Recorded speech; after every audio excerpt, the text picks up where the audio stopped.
மக்களே எல்லாரும் எப்படி இருக்கீங்க? நல்லா இருக்கீங்களா? லைஃப்பில் நிறைய விஷயங்கள் நம்ம பிளான் பண்ண மாதிரி நடந்திருக்காது. அந்த மாதிரி நேரம்லாம் ரொம்ப ஃப்ரஸ்ட்ரேஷனாக இருந்திருக்கு. என்னென்னா நமக்கு மட்டும் எப்படி நடக்குது, பிளான் பண்ணப்போ எதுவுமே நடக்குது இல்லைன்னு.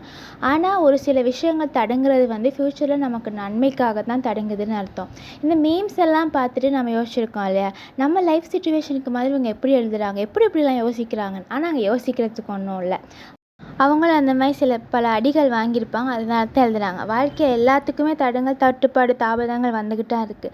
அதுக்காக இந்த உலகத்தில் வானம் பூமி காற்று நிற்காது. ஹிந்தி படத்தில் வர மாதிரி நகருதனான ஒரே சீன் 3 தடவை ஃப்ளாஷில் வந்துட்டு போகாது. வாழ்க்கை அது பாட்டு போய்கிட்டே தான் இருக்கும். தடுங்கிச்சா நமக்கு கஷ்டமாக தான் இருக்கும். பிளான் பண்ணபடி எது போகலான்னு யாருக்கும் கஷ்டமாக தானே இருக்கும். பட் அதையே யோசிச்சுக்கிட்டு இருக்காமல் 2 நாள் 3 நாள் யோசிச்சோமா, அதுக்கப்புறம் வாழ்க்கையை அது பாட்டு விட்டுட்டு நம்ம பாட்டுக்கு போக தான் இருக்குது.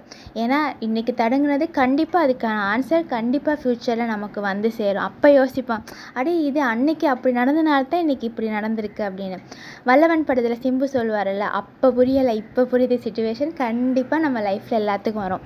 ஈவன் பகவத்கீதையில் கூட எது நடந்ததோ அது நன்றாகவே நடந்தது, எது நடக்கிறதோ அது நன்றாகவே நடக்கிறது, எது நடக்க இருக்கிறதோ அதுவும் நன்றாகவே நடக்கும். ஸோ அவ்வளோதான். ஓகே, பாய்.